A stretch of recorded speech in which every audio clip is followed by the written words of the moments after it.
Boa noite, meus irmãos. É muito bom estarmos novamente juntos. É tão bom nós podermos estar reunidos para poder estudar a palavra do Senhor nessa quarta-feira. Espero que até agora, nesses dias, o Senhor Deus tenha cuidado de você, tenha cuidado da sua família. Realmente espero que e oro para que o Senhor tenha sustentado você e a sua família nesse momento que nós estamos vivendo.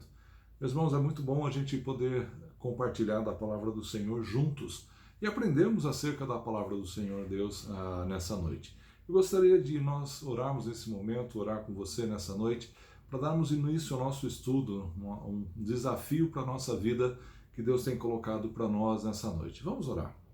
Senhor Deus e Pai, nós te louvamos, ó Deus, nós te agradecemos, Pai, pela tua graça, pela tua misericórdia que o Senhor tem derramado sobre nós, Senhor. Nós te agradecemos, ó Deus, porque apesar, ó Pai, da situação adversa a qual nós estamos vivendo, nós podemos ver, ó Deus, o teu cuidado, a tua boa mão, ó Deus, sobre a nossa igreja, sobre as famílias da nossa igreja, Senhor. E queremos pedir ao Pai que o Senhor continue, ó Deus, abençoando-nos, ó Pai, cuidando, ó Deus, das nossas necessidades, Pai, cuidando, Senhor, da nossa fé, ó Deus, e da nossa dependência em Ti. Obrigado, Senhor, porque nós podemos, ó Pai, confiar no Senhor e dependemos do Senhor, ó Deus, para toda e qualquer situação, Pai. Queremos, ó Deus, nos entregar na Tua presença nesse momento. Queremos pedir ao Senhor que o Senhor fale conosco nessa noite. Usa a Tua palavra, Senhor Deus, que o Senhor possa estar trabalhando e falando ao nosso coração, nos desafiando, ó Pai, a um envolvimento contigo, ó Deus, a um reavivamento, ó Pai, na Tua presença. Nós te buscamos, ó Deus, nós te louvamos nesse momento, ó Pai, e o fazemos, ó Senhor, em nome de Jesus, Teu Filho. Amém. Meus irmãos, durante todas essas quartas-feiras que nós temos passado, eu tenho falado muito sobre a igreja, sobre aquilo que nós temos sonhado para a igreja, a maneira como nós queremos ver o desenvolvimento da IBASP, o desenvolvimento da igreja da qual nós fazemos parte. Tenho desafiado você a viver dessa forma, tenho desafiado a cada um de nós a olharmos para a igreja com essa nova perspectiva, com essa perspectiva de ser uma igreja bíblica, ser uma igreja que acolhe as pessoas, ser uma igreja que serve, ser uma igreja que realmente está preocupado com a proclamação do Evangelho. Tudo isso eu tenho orado, a liderança da igreja tem se empenhado para passar essa visão, para passar essa nova ideia, para que a gente possa estar buscando, focando como indivíduos, como membros desse corpo, a alcançar. Mas eu gostaria de lembrar com os irmãos de algo muito importante. Esse plano, todo esse planejamento que nós estamos fazendo, todo esse esforço que temos empreendido, não só eu, mas você também, no sentido de fazer da IBASP, de fazer a nossa igreja, essa igreja com essa visão, tudo isso não vai acontecer, meu irmão, enquanto cada um de nós, individualmente, não tivermos o foco no lugar certo.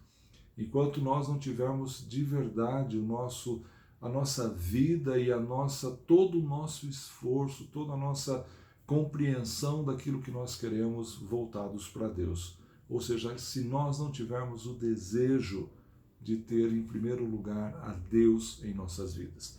E isso é algo que nós precisamos buscar individualmente. Cada um de nós deve estar buscando por Deus e por um avivamento real na nossa vida. A IBASP nunca vai ser essa igreja, a IBASP nunca vai se tornar essa igreja da qual nós estamos falando, se cada membro individualmente não for um instrumento nas mãos do Senhor, não tiver sido impactado pela presença do Senhor na sua vida. E é sobre isso que eu gostaria de compartilhar com você nessa noite. Eu queria convidar você a abrir a sua carta, a sua Bíblia, no livro de Neemias, no capítulo 8, a partir do verso 8 de Neemias. Nós estudamos durante algum tempo, um tempo atrás, no culto da manhã, fizemos uma série sobre Neemias. E vocês lembram bem o contexto, vocês se lembram, recordam bem da história de Neemias, a história daquele homem que estava reconstruindo as muralhas ali, os muros ao redor de Jerusalém. Mas o que é mais importante, o que é mais impressionante nessa narrativa, nesse livro de Neemias, não é a construção do muro, não é todo o esforço que Neemias empreendeu em construir, em levantar aquela fortaleza. nem tampouco foi as dificuldades que ele enfrentou para vencer aquelas batalhas, nem tampouco foi ver o mover de Deus a ser naquela situação toda, mas o que mais chama atenção no livro de Neemias, o que é mais importante nesse livro, acontece justamente aqui no capítulo 8, quando o povo é quebrantado pela presença do Senhor e pela palavra dele. A partir do verso 8 do capítulo 8 de Neemias, diz o seguinte: leram o livro da lei de Deus, interpretando-o e explicando-o a fim de que o povo entendesse o que estava sendo lido. Então Neemias, o governador, Esdras, o sacerdote e escriba, e os levitas que estavam instruindo o povo, disseram a todos: este dia é consagrado ao Senhor, o nosso Deus. Nada de tristeza e de choro, pois o povo estava chorando enquanto ouvia as palavras da lei. E Neemias acrescentou: podem sair e comam e bebam do melhor que tiverem e repartam com os que nada têm preparado. Este dia é consagrado ao Senhor. Não se entristeçam, porque a alegria do Senhor os fortalecerá. Os levitas tranquilizaram todo o povo, dizendo: acalmem-se, porque este é um dia santo, não fiquem tristes. Então todo o povo saiu para comer, repartir com os que nada tinham preparado e para celebrar com grande alegria, pois agora compreendiam as palavras que lhes foram explicadas. Que texto gostoso de ler, que texto tão rico esse de Neemias. O verso 9 fala então: Neemias, o governador, e Esdras, o sacerdote e escriba, e os levitas estavam instruindo todo o povo e disseram: olha, esse dia é consagrado ao Senhor, nada de tristeza, nada de choro. E aí a explicação vem o porquê que eles falaram isso. Ele falava porque todo o povo estava chorando enquanto ouviam as palavras da lei.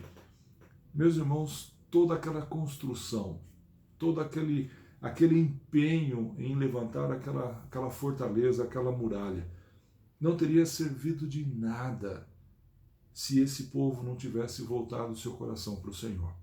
Se esse povo não tivesse novamente se quebrantado na presença de Deus, como aconteceu aqui.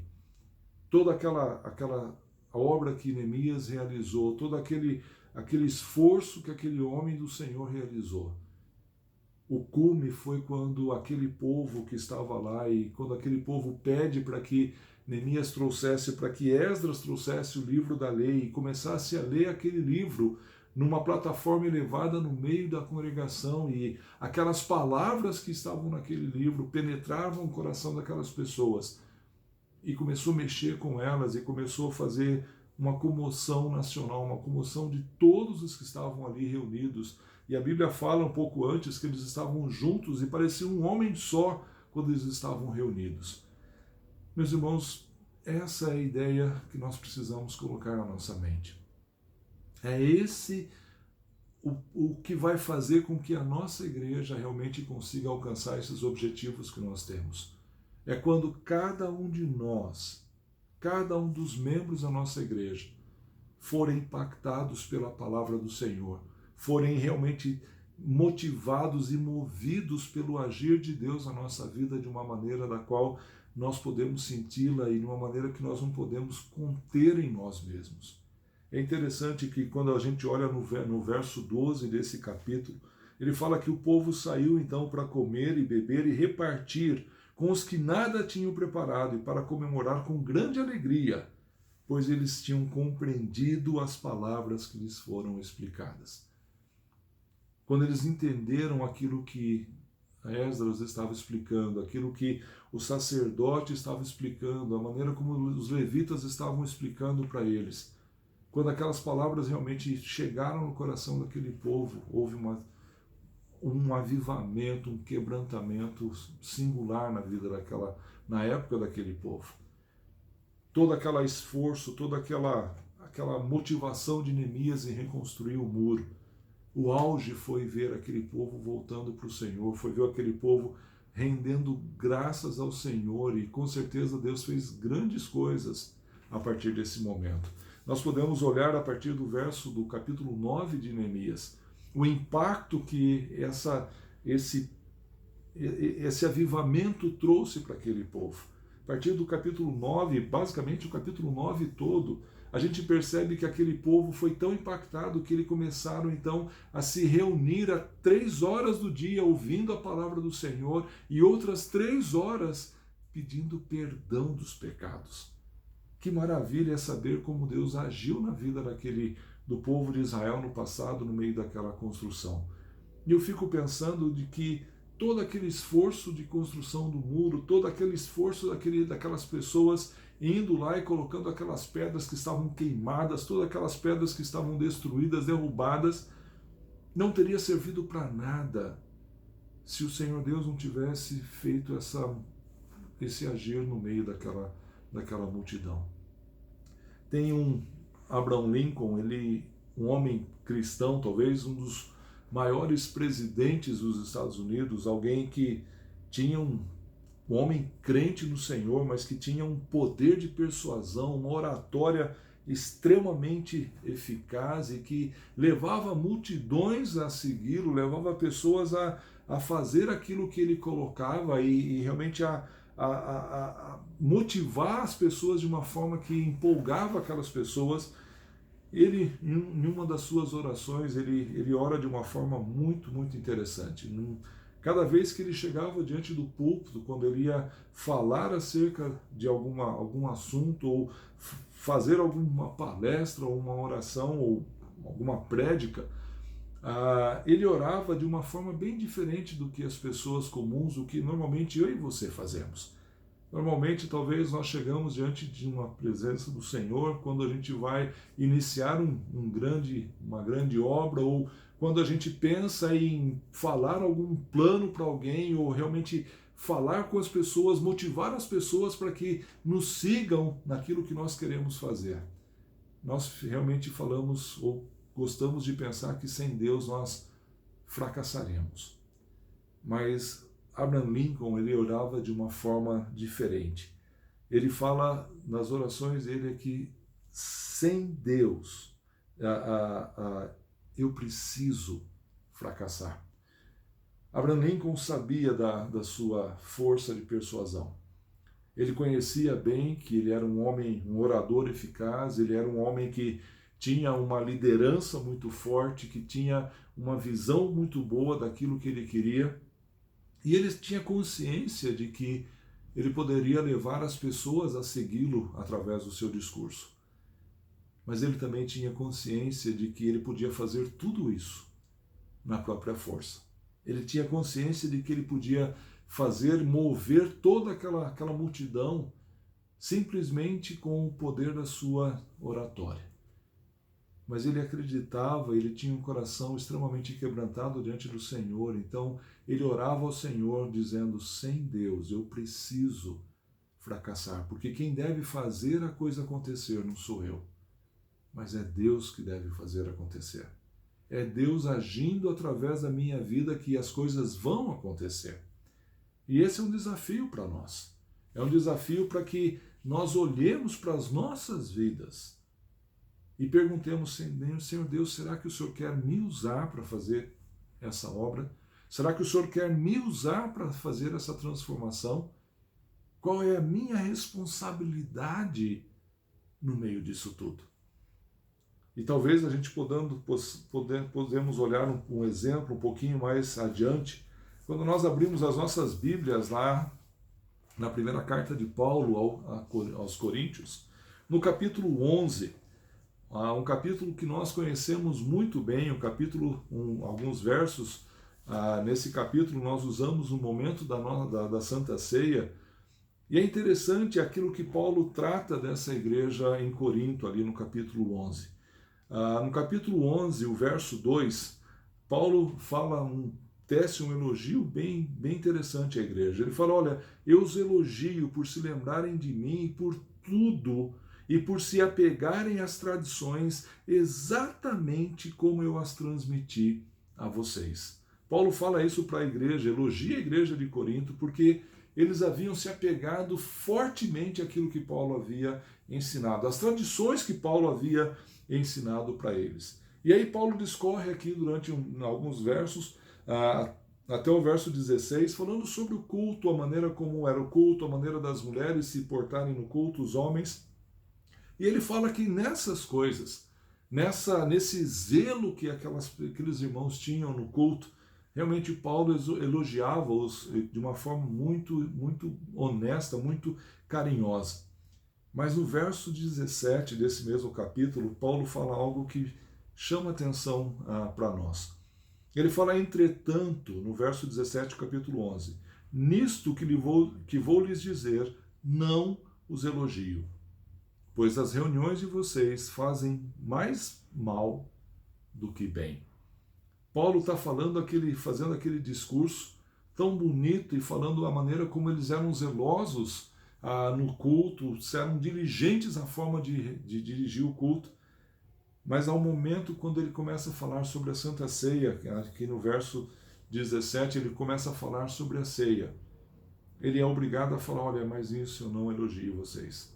E aí ele dá as suas razões, porque as pessoas comiam, participavam da ceia de uma forma completamente errada, comiam antes dos outros. Haviam pessoas que passavam necessidade e não tinham lugar à mesa naquele momento. Então a gente percebe que Paulo ele mostra para aquelas pessoas que não é somente a forma, não é somente a maneira como nós nos portamos, mas sim a maneira como nós nos colocamos diante da presença de Deus é que faz diferença. E no verso 28 dessa carta, depois de Paulo falar tudo aquilo sobre a ceia, a exortação dura que ele dá àqueles irmãos sobre a ceia, Paulo, nesse verso, ele chama atenção para a vida deles, e eu creio que deve ser algo que deve chamar a atenção para nós nessa noite. Paulo diz assim, examine-se cada um a si mesmo, e então coma do pão e beba do cálice. Paulo está falando sobre uma situação específica da igreja de Corinto. Paulo está falando sobre algo que era uma realidade dura naquela igreja naquele momento. Uma realidade da qual as pessoas estavam acostumadas a participar do culto, eram zelosas em algumas áreas do culto, mas em outras áreas eles cumpriam aquilo como um simples ritual. Eles se reuniam muito mais preocupados com aquilo que eles estavam fazendo do que com a própria presença de Deus na vida deles. Então Paulo pede para que cada um daqueles homens, antes de continuar, antes de participarem da ceia, deveriam examinar a si mesmo para então participar daquilo lá. E esse talvez seja o desafio para nós quando nós pensamos na igreja, na IBASP. Será que nós temos examinado a nossa vida a tal ponto de olharmos para nós mesmos e percebermos se nós estamos realmente na presença de Deus e buscando a presença do Senhor acima de toda e qualquer situação? Será que nós não estamos preocupados muito mais com a forma, muito mais com os planos da igreja do que com o próprio Deus da igreja da qual nós participamos? Será que a motivação pela qual eu tenho me empolgado com a igreja, com a visão da igreja, com o trabalho da igreja, com os ministérios da igreja, é muito mais por mim do que por Deus? Meus irmãos, a IBASP, ela só vai crescer, a IBASP, ela só vai se tornar essa igreja da qual nós estamos sonhando, quando Deus for a pessoa principal aqui dentro. Quando Ele for a motivação primeira do meu coração. Quando eu conseguir experimentar um quebrantamento real na minha vida. Quando eu puder ouvir a voz de Deus acima de toda e qualquer outra voz. Quando eu puder experimentar que a mão de Deus me conduz e age em mim, para que eu faça a vontade dEle e não a minha vontade. Quando nós pensamos uma igreja como essa que nós estamos sonhando, como essa que nós temos levantado, como essa que nós temos desafiado você a participar, a fazer parte, eu gostaria que você pensasse que a primeira coisa, não importa se vai ser uma igreja assim ou assado, ela só vai se tornar essa igreja se você e eu buscarmos a Deus em primeiro lugar. Se você e eu realmente tivermos sede da presença de Deus nessa igreja. Porque as pessoas, quando chegarem à nossa igreja, elas vão ver o agir de Deus na nossa vida. Eles não vão ver o agir de Deus através das estruturas que nós temos, através das coisas que nós fazemos muitas vezes, mas eles vão poder olhar para nós e vão poder ver que nós somos homens e mulheres quebrantados pela palavra do Senhor. Homens e mulheres que sofreram o impacto de ouvir aquela palavra, de entender a palavra de Deus e de que essa palavra transforma a nossa vida de uma forma espetacular. Um grande pregador, pastor de uma igreja muito grande ali no Havaí, o Wayne Cordeiro, é um pastor bem conhecido, tem alguns livros escritos. Em um dos livros que ele escreve, ele conta sobre um momento da igreja dele, uma igreja com 10 mil membros. Imagina uma igreja dessa, uma igreja tão grande, e essa igreja se reunia numa escola, porque não tinha templo. Eles alugavam uma escola para poder se reunir frequentemente, todos os domingos. Mas aquela escola, num determinado tempo, não pôde recebê-los, e ela mandou um ofício para o pastor, dizendo: olha, pastor, daqui 6 semanas vai ter um evento aqui na escola, então, infelizmente, vocês vão ter que procurar um lugar naquele final de semana para reunir a igreja. E eles começaram a correr, a liderança da igreja começou a correr para procurar um lugar onde comportasse 10 mil pessoas para assistir o culto. Eles foram em ginásios, foram em salões de eventos, auditórios enormes, não conseguiram lugar nenhum. Por fim, eles chegaram num parque. Conseguiram autorização para reunir aquela igreja naquele parque.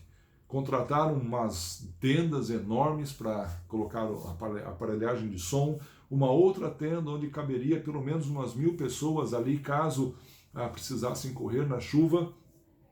E ele fala nessa experiência dele que a situação ali não era muito confortável, porque isso aconteceu bem na primavera, onde o clima é muito instável.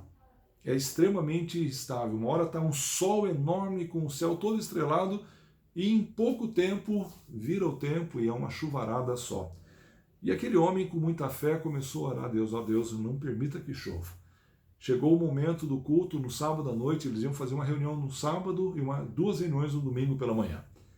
Esse homem falou assim: olha, Senhor Deus, que não chova hoje, por favor, Senhor, a gente quer reunir, a gente quer estar lá, a gente quer como o povo estar junto naquele tempo. E quando eles se reuniram no sábado à noite, o tempo fechou um pouquinho e deu uma pequena garoa, suficiente para molhar eles um pouquinho. Mas ele não perdeu a fé.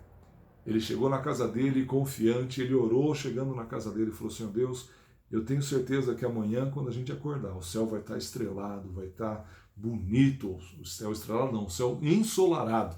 E aí nós vamos ter o nosso culto e com certeza vai ser um culto abençoado. Ele dormiu, acordou pela manhã e o tempo fechado. Mas ele fala que ele não se rendeu, a fé dele era maior. Saiu de casa sem o guarda-chuva, entrou no carro e começou a dirigir o carro.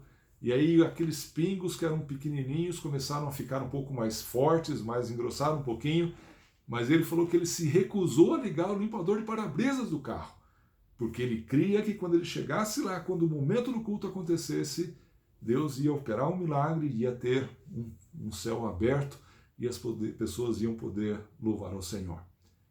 E quando ele chega lá, tinham umas poucas pessoas ali e a chuva forte, muito forte. E ele começa a orar: mas Deus, eu orei tanto, eu fiquei tão chateado, Senhor, porque eu estou aqui, eu fiz tudo isso para reunir a igreja, para cultuar a igreja. E aí ele fala que ele escuta uma voz, a voz de Deus falando: você estava muito mais preocupado com o evento que você estava fazendo do que a presença de Deus nesse evento. A presença de Deus não precisaria ter as 10 mil pessoas ou 2 pessoas, não importa.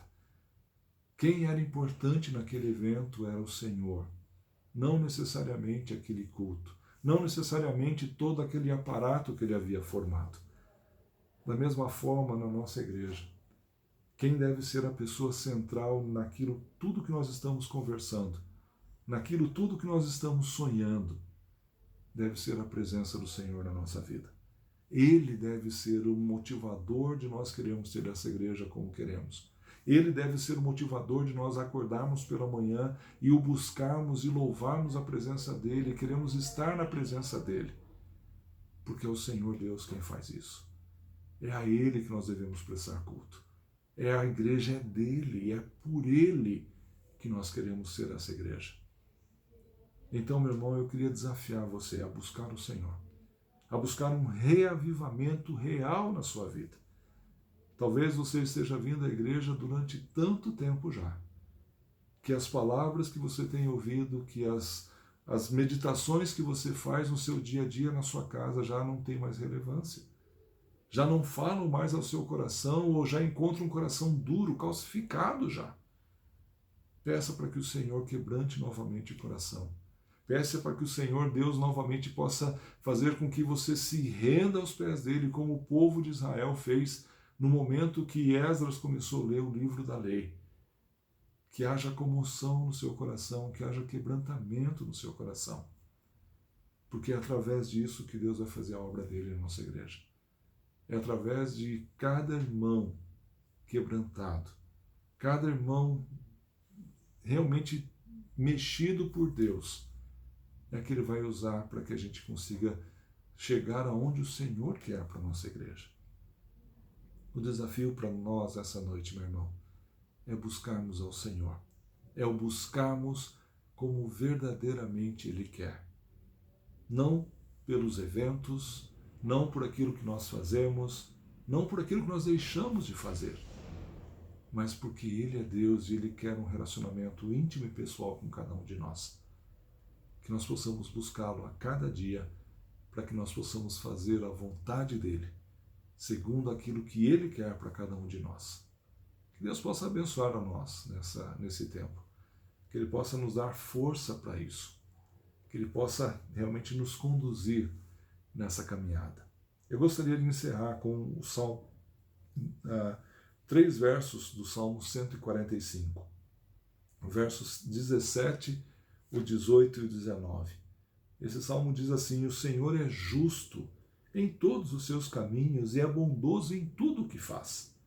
O Senhor está perto de todos os que o invocam, de todos os que o invocam com sinceridade. Ele realiza os desejos daqueles que o temem. O Senhor Deus ouve todos aqueles que o buscam em sinceridade. É isso que nós precisamos. É nosso coração sincero diante da presença do Senhor. É nós o buscarmos com fidelidade, com sinceridade, não mais como um ritual, não mais como algo que nós fazemos sempre, mas o buscarmos pessoalmente, como um Deus presente, um Deus que nos ouve, um Deus que nos olha, um Deus que podemos senti-lo verdadeiramente. Que essa seja a realidade na nossa igreja. Que essa seja a realidade na sua vida, na minha vida. Que o Senhor Deus seja um Deus presente em nós. Que possamos chorar, que possamos nos alegrar, que possamos realmente ver o mover de Deus no nosso meio, de uma forma onde a presença dele possa ser sentida por cada um de nós. Que Deus nos abençoe nessa noite. Eu gostaria de encerrar esse tempo orando mais uma vez por você, orando mais uma vez pela nossa igreja e pedindo que o Senhor Deus nos quebrante, que o Senhor Deus nos leve para os caminhos que Ele tem traçado para cada um de nós. Vamos orar. Pai, nós te agradecemos, Senhor. Nós te louvamos, ó Deus, porque o Senhor é um Deus tão maravilhoso, ó Pai, um Deus tão presente, Senhor, que quer, ó Pai, relacionar-se, ó Deus, conosco, ó Pai, quer ter um relacionamento íntimo e pessoal, ó Deus, com cada um de nós, ó Deus, individualmente, Pai. Ó Senhor, eu quero te pedir, ó Deus, nesse momento, ó Deus, que o Senhor nos ajude, Senhor, a termos, ó Pai, nas nossas vidas, Senhor Deus, quebrantadas, ó Pai, pela tua presença em nosso meio. Ó Deus, que a tua palavra, Senhor, quando nós a vermos, quando nós a estudarmos, ó Pai, quando nós o buscarmos, ó Senhor, nós possamos fazê-lo, ó Senhor, de uma forma viva, Pai, de uma forma, ó Deus, onde possamos sentir verdadeiramente a tua presença. Não nos permita, Senhor Deus, buscarmos, ó Pai, muito mais a forma, Não nos permita, Senhor, buscarmos muito mais, ó Deus, a visão que nós queremos, ó Pai, para a Tua igreja. Nunca mais buscar, ó Pai, aquilo que nós almejamos, ó Deus, como igreja, Senhor. Mas que nós possamos, ó Pai, buscar o Senhor, ó Deus, em nossas vidas. E, ó Deus, tudo isso, ó Pai, que nós temos falado, Senhor, vai se tornar realidade quando cada um de nós, ó Deus, buscar ao Senhor e a Tua vontade para as nossas vidas. Ó Deus, que a nossa vida, Senhor, possa ser um reflexo, ó Pai, do nosso relacionamento contigo. Que a nossa igreja, ó Deus, possa ser um reflexo, ó Deus, do relacionamento, ó Pai, de cada um dos nossos membros, ó Deus, com o Senhor. Que as pessoas, ó Deus, possam ver, ó Deus, na nossa igreja, ó Pai, a Tua presença. Que as pessoas possam ver, ó Deus, na vida, ó Deus, de cada membro, ó Deus, da nossa igreja, Senhor, a Tua graça, ó Deus, operando, ó Pai, o Teu amor transbordando, Senhor, a Tua presença, ó Pai, sendo manifesta, Senhor, através do nosso amor, ó Pai, do nosso cuidado um pelo outro. Ó Deus, que o Senhor nos abençoe, ó Deus, nessa noite. Que o Senhor nos abençoe, ó Pai, durante essa semana, ó Deus. Que o Senhor nos abençoe, ó Pai, com a Tua palavra também no domingo, ó Senhor Deus. Que a Tua presença, ó Pai, possa estar em nosso meio, hoje e sempre, Senhor. É o que eu peço, Senhor Deus, em nome de Jesus. Amém. Meu irmão, que Deus abençoe a sua vida. Que Ele o guarde e o proteja e que você possa buscá-lo verdadeiramente a partir desse dia.